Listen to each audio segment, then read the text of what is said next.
ਪਿਛਲੇ ਦਿਨੀਂ ਆਪਾਂ ਚਰਚਾ ਕੀਤੀ ਸੀ ਕਿ ਕੇਂਦਰ ਸਰਕਾਰ ਕਹਿੰਦੀ ਸੀ ਵੀ ਜੇ ਤੁਸੀਂ ਯੂਰੀਆ ਲੈਣਾ ਤੇ ਤੁਹਾਨੂੰ ਗੋਹੇ ਦੀ ਖਾਦ ਵਾਲਾ ਜਿਹੜਾ ਥੈਲਾ ਹੈ, ਉਹ ਵੀ ਲੈਣਾ ਪਊਗਾ।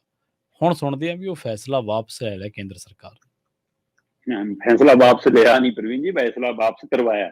ਹਾਂ, ਹਾਂ, ਬਿਲਕੁਲ ਇਹ ਸਹੀ ਹੈ। ਜੀ, ਜੀ। ਪੰਜਾਬ ਦੇ ਵਿੱਚ ਜਦੇ ਵਿਰੋਧ ਸ਼ੁਰੂ ਹੋ ਗਏ ਸੀ, ਠੀਕ ਹੈ। ਜਦੇ ਖੇਤੀਬਾੜੀ ਮੰਤਰੀ ਨਾਲ ਸੰਪਰਕ ਕੀਤਾ ਗਿਆ, ਜਦੇ ਪੰਜਾਬ ਦੇ ਪ੍ਰਸ਼ਾਸਨਿਕ ਅਧਿਕਾਰੀਆਂ ਨਾਲ ਜ਼ਿਲ੍ਹਾ ਪੱਧਰ ਤੇ ਜਥੇਬੰਦੀਆਂ ਨੇ ਸੰਪਰਕ ਕੀਤਾ, ਉਹਨਾਂ ਰਾਹੀਂ ਚਿੱਠੀਆਂ ਭੇਜ, ਮੈਮੋਰੈਂਡਮ ਭੇਜ, ਜਿਹੜੀਆਂ ਏਜੰਸੀਆਂ ਕੋਲ, ਜਿਹੜੇ ਉਹਨਾਂ ਦੇ ਸਪਲਾਇਰਾਂ ਕੋਲ, ਜਿਹੜੀਆਂ ਹੈ ਨਾ ਉਹਨਾਂ ਦੇ ਏਜੰਟਾਂ ਕੋਲ ਉਹ ਟਰੱਕ ਉਤਰ ਰਹੇ ਸੀ, ਉਹ ਟਰੱਕ ਵਾਪਸ ਭੇਜੇ ਪੰਜਾਬ ਚੋਂ ਗੋਹਾ ਖਾਦ ਦੇ। ਠੀਕ ਹੈ। ਤੇ ਉਸ ਕਾਰਨ ਫਿਰ ਪੰਜਾਬ ਦੇ ਖੇਤੀਬਾੜੀ ਨਵੇਂ ਬਣੇ ਮੰਤਰੀ ਹੋਰਾਂ ਨੇ ਬਕਾਇਦਾ, ਖੁੱਡੀਆਂ ਹੋਰਾਂ ਨੇ ਬਕਾਇਦਾ ਕੇਂਦਰ ਦੇ ਨਾਲ ਸੰਪਰਕ ਕੀਤਾ, ਵਿਭਾਗਾਂ ਨਾਲ ਸੰਪਰਕ ਕੀਤਾ, ਆਪਣੇ ਅਧਿਕਾਰੀਆਂ ਨੂੰ ਹਦਾਇਤ ਕੀਤੀ, ਤੇ ਉਸ ਤੋਂ ਬਾਅਦ ਆਖਰ ਕੇਂਦਰ ਨੇ ਚਿੱਠੀ ਭੇਜ ਕੇ ਫੈਸਲਾ ਵਾਪਸ ਲਿਆ। ਜੀ, ਅੱਛਾ ਪ੍ਰਵੀਨ ਜੀ, 14 ਜੂਨ ਨੂੰ ਫੈਸਲਾ ਆਉਂਦਾ ਹੈ, ਚਿੱਠੀ ਜਾਰੀ ਹੁੰਦੀ ਹੈ ਕੇਂਦਰ ਦੀ ਵੱਖ-ਵੱਖ ਆਪਣੇ ਯੂਰੀਆ ਵਾਲੇ ਹੈ ਨਾ ਜਾਂ ਦੂਸਰੀ ਜਿਹੜੀ DAP ਖਾਦ ਵਾਲਿਆਂ ਨੂੰ ਕਿ ਭਾਈ 2 ਥੈਲਿਆਂ ਪਿੱਛੇ 1 ਗੋਹਾ ਖਾਦ ਜ਼ਰੂਰ ਚੁਕਾਉਣੀ ਆ। ਠੀਕ ਹੈ।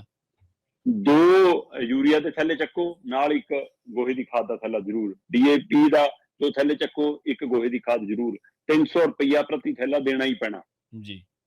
ਤੇ ਅੱਜ ਕੱਲ 1 ਕਿੱਲੇ ਵਾਲਾ ਵੀ ਕਿੰਨਾ ਯੂਰੀਆ ਪਾਉਂਦਾ ਹਿਸਾਬ ਲਾ ਲਓ, ਤੇ ਕਿੰਨਾ ਗੋਹਾ ਉਹਨੂੰ ਵਾਧੂ ਚੱਕਣਾ ਪੈਣਾ, ਇੱਥੋਂ ਅੰਦਾਜ਼ਾ ਲਾ ਲਓ। ਫਿਰ ਇਸ ਫੈਸਲੇ ਦਾ 14 ਜੂਨ ਤੋਂ ਬਾਅਦ ਵਿਰੋਧ ਸ਼ੁਰੂ ਹੋਇਆ, ਔਰ 5 ਦਿਨ ਨਹੀਂ ਟੱਪੇ ਕਿ 19 ਜੂਨ ਨੂੰ ਚਿੱਠੀ ਆ ਗਈ ਹੁਣ ਕਿ ਜੀ ਅਸੀਂ ਇਹ ਫੈਸਲਾ ਵਾਪਸ ਲੈਣਾ। ਸੋ ਇਹ ਏਕਤਾ ਦਾ ਫਲ ਹੈ।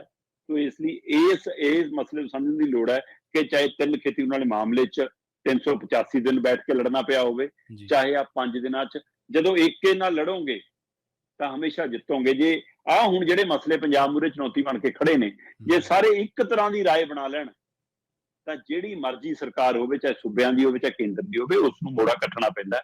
ਪਰ ਅਸੀਂ ਵੰਡੇ ਇੰਨੇ ਖੇਮਿਆਂ 'ਚ ਗਏ ਹਾਂ, ਕੋਈ ਕਹਿੰਦਾ ਨਾ ਅਕਾਲੀਆਂ ਨੇ ਗਲਤ ਕੀਤਾ, ਕੋਈ ਕਹਿੰਦਾ ਨਾ ਕਾਂਗਰਸੀਆਂ ਨੇ ਗਲਤ ਕੀਤਾ, ਕੋਈ ਕਹਿੰਦਾ ਨਾ ਆਪ ਨੇ ਗਲਤ ਕੀਤਾ, ਕੋਈ ਕਹਿੰਦਾ ਨਾ BJP ਵਾਲੇ ਗਲਤ ਕਰਦੇ ਨੇ, ਤੇ ਦੂਏ ਪਾਸੇ ਉਧਰ ਵੀ ਤਾਂ ਨਾਲੇ ਖੜੀ ਹੁੰਦੀ ਆ।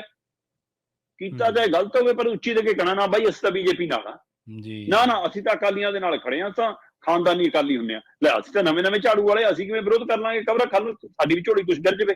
ਸੋ ਇਸ ਲਈ ਜਦੋਂ ਅਸੀਂ ਪਾਰਟੀਆਂ ਨਾਲ ਖੜ ਜਾਂਦੇ ਹਾਂ, ਫਿਰ ਅਸੀਂ ਮੁੱਦੇ ਦਾ ਅਰਥ ਸਮਝਣੋਂ ਬੀਨ ਹੋ ਜਾਂਦੇ ਹਾਂ, ਪਰ ਜਦੋਂ ਮੁੱਦੇ ਨਾਲ ਖੜਦੇ ਹਾਂ ਫਿਰ ਅਸੀਂ ਜਿੱਤਦੇ ਹਾਂ। ਇਹਦੀ ਉਦਾਹਰਨ 3 ਖੇਤੀ ਕਾਨੂੰਨ ਵੀ ਹੈ ਤੇ ਗੋਹਾ ਖਾਦ ਦਾ ਫੈਸਲਾ ਵਾਪਸ ਲੈਣਾ ਵੀ।